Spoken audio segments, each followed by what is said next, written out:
Shalom Uvracha, aujourd'hui le passage du Tetzain Tammuz, le 16 Tammuz. Vekacha mamash, ainsi, concrètement, Amavdil Avdalot Lenket, tout de même, il faut savoir que ça reste toujours par une grande séparation de nombreux niveaux de séparation à l'infini, Benishmat Adam, ce qui concerne l'âme de la personne, c'est-à-dire que l'âme de la personne, bien sûr, elle est à l'exemple du Shem Yudke Vavke, mais ça reste tout de même très loin. Shehi Bechinat Nefesh Haelokit, l'âme de la personne est le concept, ce qu'on appelle l'âme divine. Demitoche Nafar, dont de par son intérieur, il a insufflé, c'est-à-dire c'est le niveau interne divin. Yesh Ba, elle a en elle, Bechinat Sechel Anel. Elle a en elle le concept, elle a en elle le potentiel de l'intellect voilé. Amerumaz Beot Yud, qui est allusionné dans la lettre Yud, car le Yud, c'est le point. Shebekocho, la Tset et la Gilouï, car il a en lui le potentiel de pouvoir sortir à la révélation. Car la Chochma, c'est quoi? C'est l'étincelle, c'est l'éclair, d'accord, le point de compréhension, mais en éclair, très limité, qui va par la suite devoir être développé pour le comprendre. Donc, lorsqu'il s'agit maintenant de la Chochma du Nefesh Elokit, c'est de la même manière. Donc, les Avin ou les Askil, Bamitato Itbarach, la Chochma de l'âme divine est là pour nous faire comprendre et nous faire réaliser la véracité, l'existence réelle d'Akadosh Baruch Hu. Ou Vigdulato, et de par sa grandeur, etc. Car, pour comprendre réellement l'existence d'Akadosh Baruch Hu, nous avons besoin d'avoir recours à la Neshama, aux forces de la Neshama, car c'est uniquement par les forces de la Neshama, l'âme divine, non pas l'âme animale, mais l'âme divine, c'est celle-ci qui va nous permettre de comprendre, de réaliser l'existence d'Akadosh Baruch Hu réellement, la grandeur d'Akadosh Baruch Hu réellement. Kol chad vechad lefum shuradileh, bien sûr, ça reste sujet à chacun d'après la mesure, d'après ses capacités, les filles rochav sichlo binato, d'après la largeur de son intellect et de sa compréhension.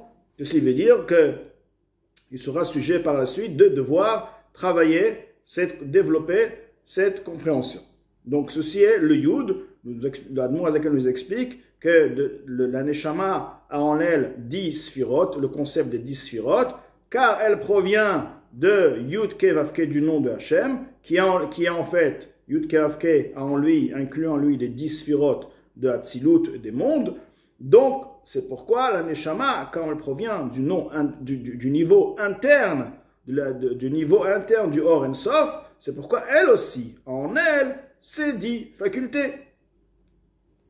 Ukefi Asher Ma'amik Sichlo Ma'achiv Dato. Et tout d'après l'approfondissement de son intellect, l'élargissement de sa connaissance, de sa compréhension. L'idbonen migdulato. Donc ceci demande un travail.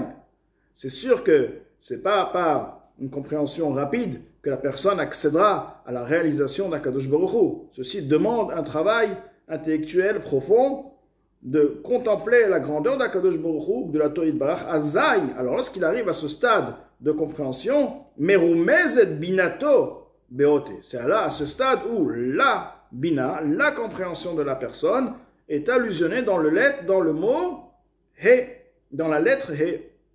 La lettre he, sheyesh la rochav. Le he en lui, rochav, une largesse, il est large, un trait qui va de bout à bout, d'un extrême à l'autre, et aussi du haut vers le bas. Vegam orech, une longueur. Amorek, ceci montre, fait allusion. Hamshacha milemala le mata, une influence du haut vers le bas, leolim binato, de manière à pouvoir engendrer, ceci permet d'engendrer de par sa compréhension, veid boninuto, et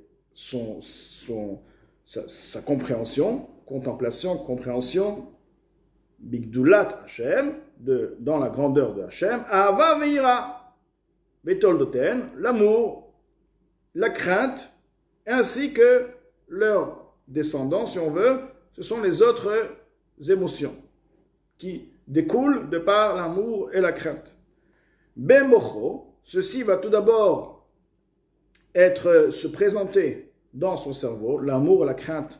De manière générale, on sait très bien que l'amour et la crainte, c'est dans le cœur, mais l'origine même de l'amour et la crainte se présente tout d'abord dans le cerveau. Il y a, on va dire, un certain sentiment intellectuel, si on peut le dire.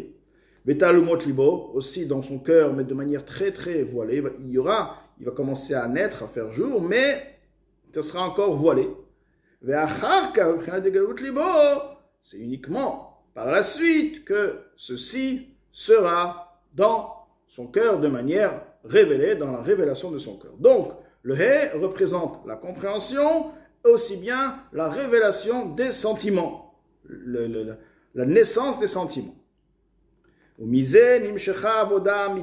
De par donc la compréhension de la grandeur de Hachem, provient un service réel,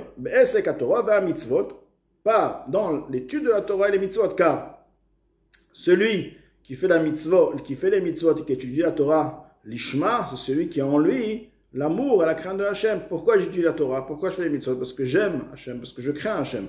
C'est ce qui me motive, c'est ce qui me donne l'envie, ce qui me donne le désir, et c'est la vie même de mon action. Ceci s'investit, ce sentiment s'investit dans tout mon être. C'est avec ces sentiments-là que je sers Hachem. Donc, ça s'appelle avoda amitit, un service vrai, réel. Bekol, vedibur, par la voix, par la parole, au maaseh, même donc l'action, les mitzvot, l'action. Hen ot yod vav he vechulu. Donc, nous avons expliqué le yud, la chokhma, he, bina et midot. Vav et he représentent maintenant l'action et les mitzvot par l'action et les mitzvot par la parole, aussi bien l'étude de la Torah. Donc, le vav représente tout ce qui est la parole, le kol, le dibour, l'étude de la Torah, la tfila, les mitzvot qui se font par la parole, et ensuite le he représente les mitzvot qui se font par l'action. Dans le vav et dans le he est investi le premier he qui est en effet les midot, les sentiments. De même aussi, la contemplation, pour comprendre, les haskil, de prendre connaissance, d'avoir une compréhension, un saisissement parfait, dans la réalité et dans la grandeur, dans la véracité, la grandeur bénie de Hakadosh Baruch Hu, nimshecha gamken me Torah, est influencé également de par la Torah. D'oraita me chokhma nafka. La Torah provient de la chokhma. Il est nécessaire d'avoir l'étude de la Torah, car c'est la Torah qui va permettre à la personne de prendre conscience, car sans la Torah, la personne ne pourra pas vraiment comprendre Hakadosh Baruch Hu. Il a besoin de l'étude de la Torah qui provient de la chokhma. Comme il dit, Oraita me chokhma nafka, hi bechinat yud shel Shem Havaya. Nous avons dit que le yud de Hachem, c'est yud de yud ke vav ke, le yud c'est la chokhma. Le yud de la neshama, c'est quoi? C'est aussi la chokhma de nefesh elokit. Donc les deux vont se rejoindre, ce qui va permettre à la nefesh elokit, à travers le yud, à travers la chokhma divine, de pouvoir, elle, avoir l'éclair et comprendre, avoir le point de départ de compréhension de la réalité, de la grandeur, de la véracité de la Kadosh Baruch Hu, et à partir de là, les midot et les mitzvot qui se font par l'étude et par l'action. Donc, Chokhma Nafka, Hi Bechinat Yud Shel Shem Havaya Baruch Hu, c'est le Yud du nom de Havaya Vechulu, Havaya, etc. Donc, en résumé, la Neshama, du fait qu'elle provient du niveau interne, du niveau interne de la lumière de Ensof, c'est pourquoi elle a en elle aussi les 10 facultés.